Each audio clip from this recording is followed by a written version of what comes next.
Hi, everyone, and welcome to the second episode of Tomorrow's Cities podcast. Today with Emin Mentese. Emin is an urban planning, exposure modeling, and geographic information systems expert working at the Boğaziçi University, Kandilli Observatory, and Earthquake Research Institute in Istanbul. He holds a PhD from the Istanbul Technical University. And during his research, he studied the relation between ecological sustainability and land use plans using geographical information systems. He's also the Visioning Scenario Development Lead and Istanbul co-lead in Tomorrow's Cities Hub. Hello, Hemin, and thank you very much for accepting my invitation to chat with us today. Before we get into the details of Tomorrow's Cities decision support environment, which is a very important part of Tomorrow's Cities work, I'd like to talk to you about your experience as an urban planner and modeler.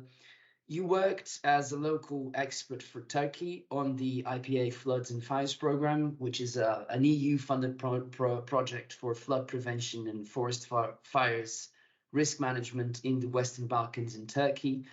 And before that, since 2009, you were at the Istanbul Metropolitan Municipality, where you held different positions, the later as a deputy director on the Directorate for Earthquake and Ground Research.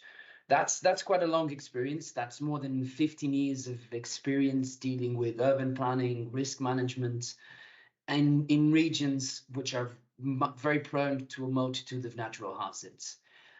How do you think this field has evolved along the years? Do you see a positive evolution? Thanks, Sergio, for the Can you tell invitation me and your the experience on opportunity. that? So basically, I think comparing to the first time when I started this, field, let's say in the DRR field, disaster risk reduction, especially within our context, for example, I can see a massive shift because in back then, before like 15 years ago, the you know focus was still on disaster management or emergency planning. How do we ensure people can be taken out of the debris, or how we can ensure the roadblock would be avoided with some machinery and stuff. So the things that people were thinking about was not the were not the root causes. Instead, they were speaking about the consequences.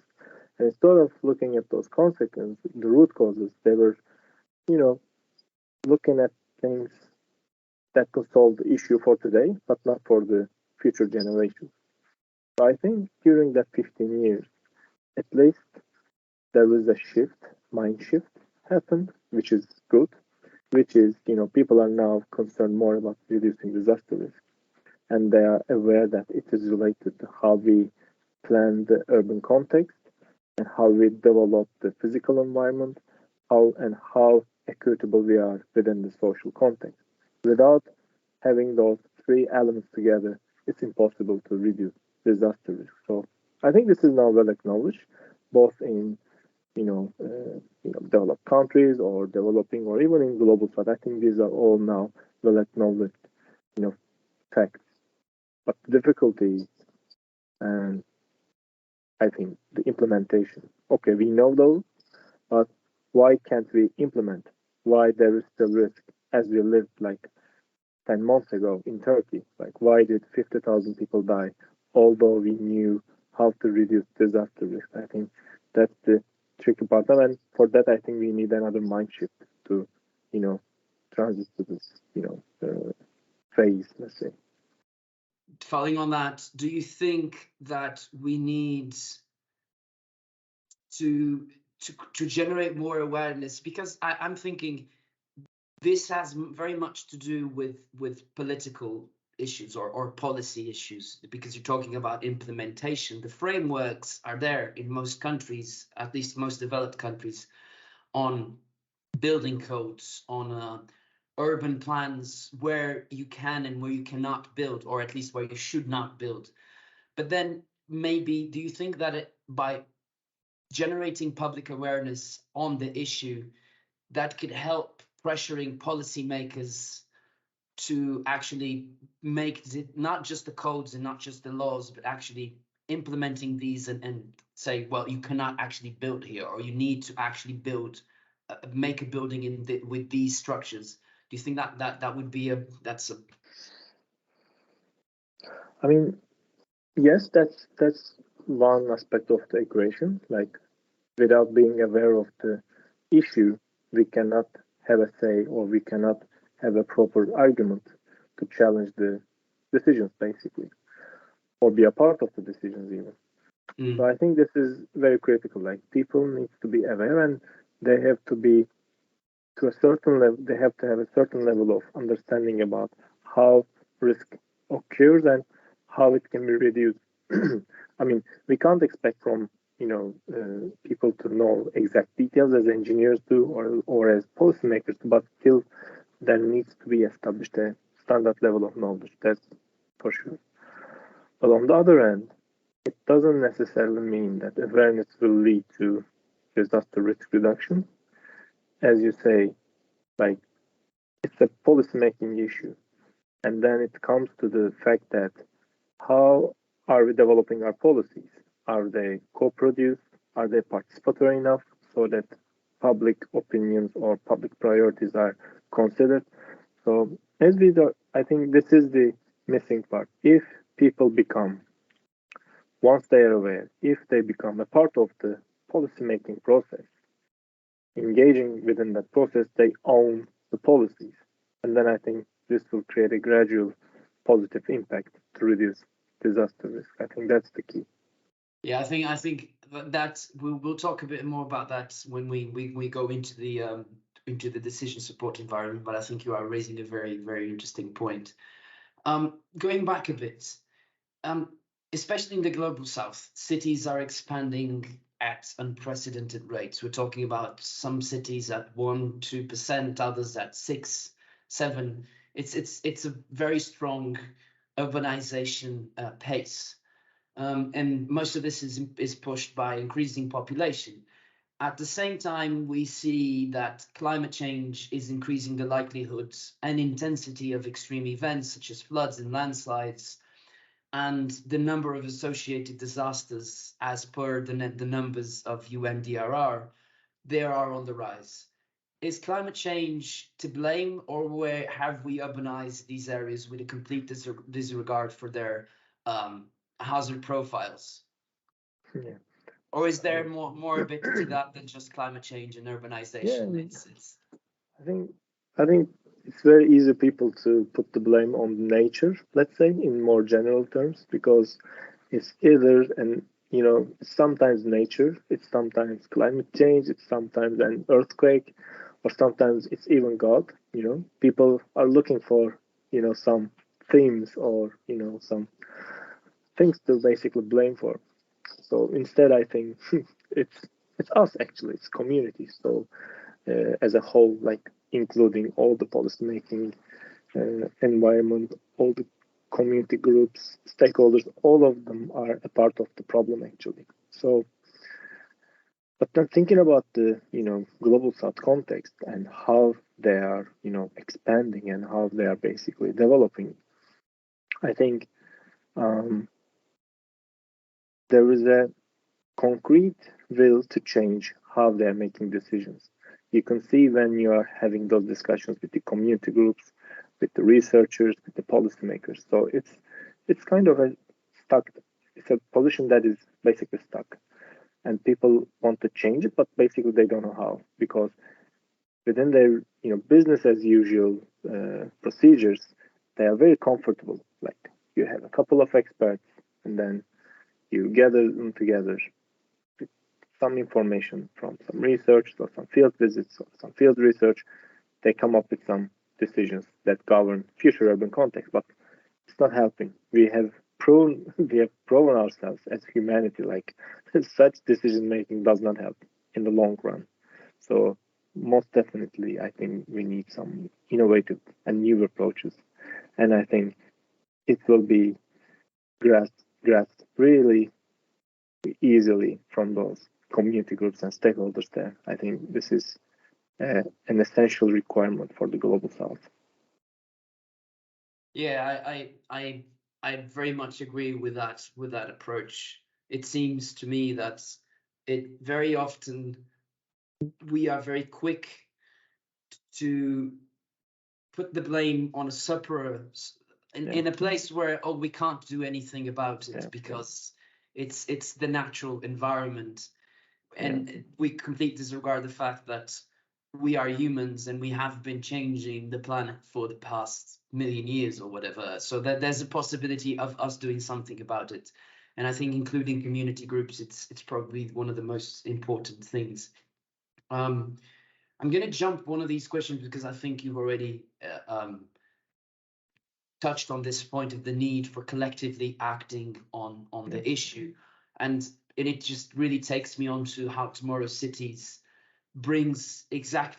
is working exactly on that space of the importance of community work and community groups together with policymakers in a different level.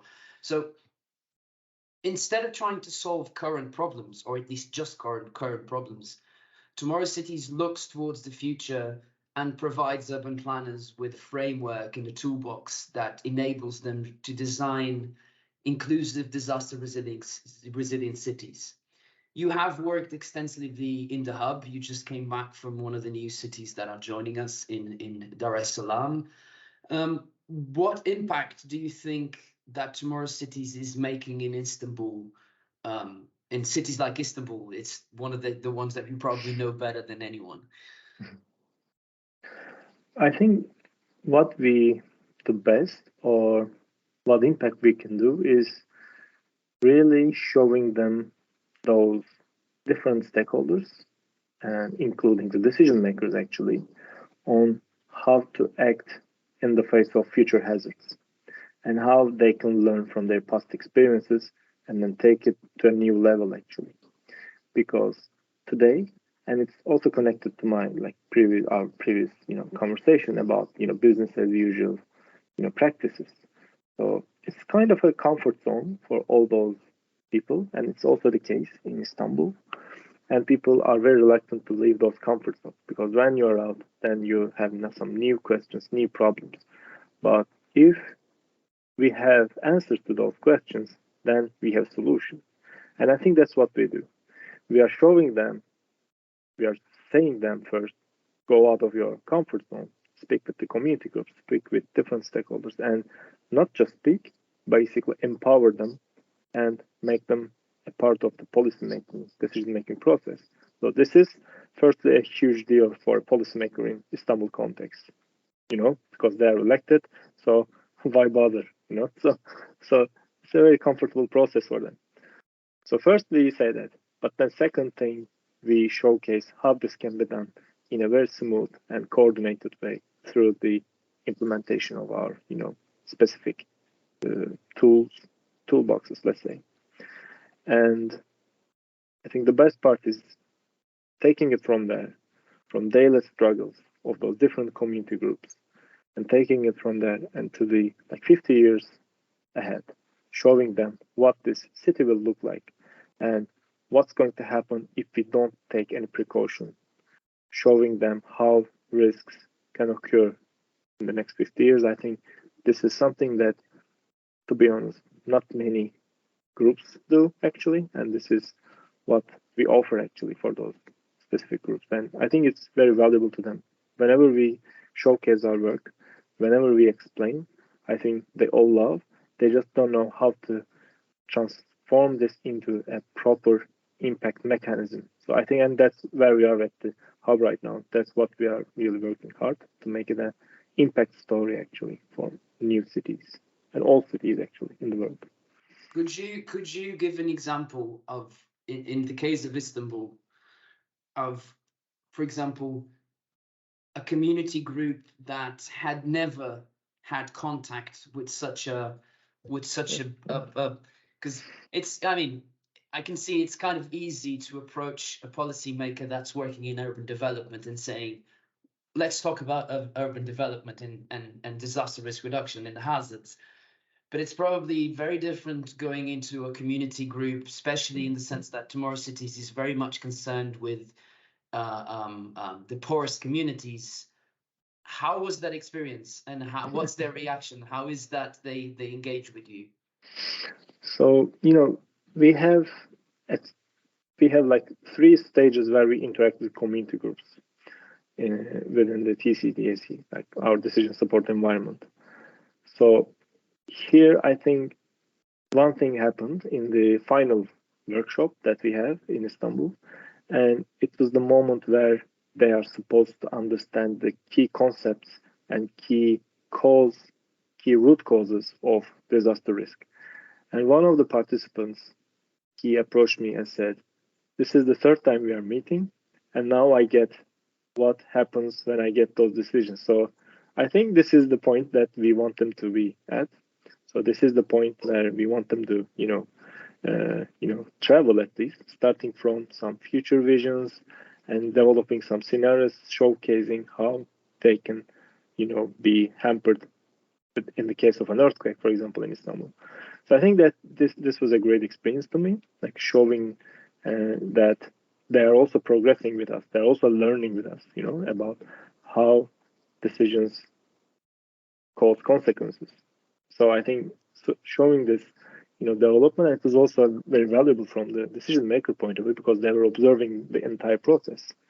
So they were also amazed, like how people can come together. Like these are lay people; they have no idea about urban planning. They have no idea about decision making. But at the end of the day, they come up with an urban plan. They come up with policies, and they know how risk is happening. So I think this is really great.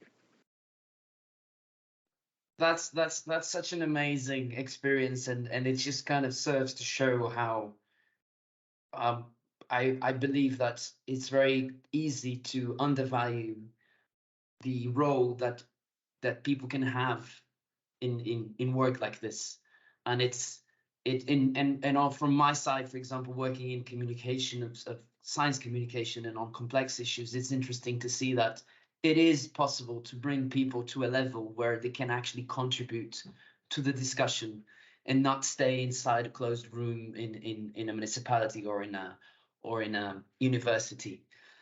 That's very interesting. So, like going to the shifting gears to the decision support environment. In a previous conversation with Thaisa is the co-lead of the future visioning side. She mentioned on how this stage future visioning, its aim is to amplify the voices of diverse stakeholders. You've been just saying that, you've been talking about it. The process digs into inequalities, power imbalances, and ultimately working to level the playing field and ensure that everyone has a say in shaping the future of the cities, which is exactly what you were saying, giving a very practical example. So that's done by allowing stakeholders to express their visions. But then, I mean, it needs to be transformed into a well-structured urban plan. It can't just stay in the vision side, in the imagination bit. Can you just tell us a bit how that works? How do you transform people's visions and people's aspirations into an urban plan that can be discussed from a technical point of view? Yeah, I mean, it's not easy to be honest. I mean, I find it really very challenging in each city, and there is no one recipe for that because in each city we need to invent some new, mechanisms or some new solutions. So in Nablus, it's something else. In Nairobi, it's something else, and now in Dar es Salaam, it's completely another story. But still, the basics are there, which we can, summarize. So once we have the visions, and once we have the knowledge of the community groups and their, expectations, let's say, from the future, what we do, and again with them, so we make a participatory mapping process on the table with them. We are basically facilitating with our expert groups, like with our, local experts, let's say urban planners and some technicians who can draw or who has an idea about urban planning. So these people gather together around the, tables, and then based on their visions, they generate some future urban concepts in 2D, like having a scratch on the map, which represents their urban plan actually. So they draw their, residential areas, some commercial areas, districts, or some, schools, hospitals, where they want and where, what they want and where they want. So these are the questions actually for that stage, like what do you want and where do you want it? So these are the key two elements. So once they scratch those maps, we take those, we sort of constrain or test those scratches or community maps, let's say, with the existing regulations and existing scientific knowledge. And this is then converted into a land use plan that speaks both to their aspirations and also to the regulations. Because at the end of the day, if we want this to be an impact story, if we want this to be implemented, it has to speak with the regulations. Then, or sometimes even it should, go beyond the regulations, because regulations don't mean that they will be perfect. And that's why we use scientific knowledge then. So basically, shortly, we take their visions, we translate their community maps, scratch, into some proper land use plans. But it doesn't finish there, because at the end of the day, when we translate those visions into some proper land use plans, it means we are interpreting something. And it means we need to be sure that they still represent their visions. So that's the bottom line, and that's the key aspect. Once we have this interpretation, we ask them again in the validation process, in the validation workshops. Okay, this is our interpretation of your visions and a constrained version with the existing regulations and some scientific knowledge. So now, please, can you tell us whether you are okay with this interpretation? Does this still represent your future expectations? If not, you're free to revise it. Please sketch it again, draw it, revise it, however you want. So this is the second. And do they kind of resketch it? Do they sometimes change your interpretation after it? Yeah, sometimes they are even mad at us because because we may misjudge something, and then there's also sometimes like language barriers, because we are working in very diverse environments, and they can say this is not what I wanted, and we say okay, cool, now please, explain yourself again. So it's fine for us, because that's the key point. And then what happens? What happens if what they want is not possible from either regulation point of view or scientific or technical, from the technical perspective? Okay, so there are some key, let's say, tricks that we use within the first workshop, which is the future visioning workshop, actually. And here we have those experts in the table, and sometimes people can get confused about the drawing, or sometimes about the, how to say, like, technique of the process. And I think having those specific experts floating around the room and facilitating the process, it helps us to align with the existing either regulations or the scientific facts. I think this is a key method technique that we rely on. And we also tell them that what is the framework that we're working for. So basically, all those visioning and mapping procedures and planning procedures, they are constrained by disaster risk reduction. So that's one of the key elements that we always express. Like, we can't have a futuristic city from out of this discussion. Of course we can, but as long as it speaks to disaster risk reduction. So this is our key point. So, and when we do this, actually, they somehow come up with some, close, plans. So they are not always like very diverse. Sometimes it is. And we explain this in the validation workshop, and we change it drastically. And then we showcase them why we have to change it. For example, if they want, for a very small plot, a very high-rise building, for example, we explain this is not possible due to technical reasons. And then they basically learn from that process, actually, and then they change it again. Yeah, I think that's extraordinary, and it kind of really serves to show, and it takes on to the point of, like, when you hear policymakers saying, oh, there's no point in going and talking to people. They don't understand our work. That's not true. It's, you can make them understand. There's way they understand if you explain, and they have something to say about it, and that's really, really amazing. So, and then I suppose you don't really stop there. There's a next step. You do something with that. Well, we are quite far from stopping. We're just in the second stage of the decision support environment and all the work. But even still within this stage, you do something with that information with the urban plans that come out of the workshops. So basically, when they are finalized, when they are okay with their visioning scenarios, land use plans, let's say, and then we take those plans and then we generate a future urban context that we call exposure modeling, which means basically we are trying to model the assets that will be exposed to future hazards. So it's one of the tricky and more technical aspects where we basically rely on both the community aspirations, like what kind of a future they want for, right? So we want to address this, but on the other hand, we have to use some population projections. So we basically merge what could be in the future and what should be from their perspective. So this is kind of a hybrid way of thinking about the future in a hazard-oriented way, let's say.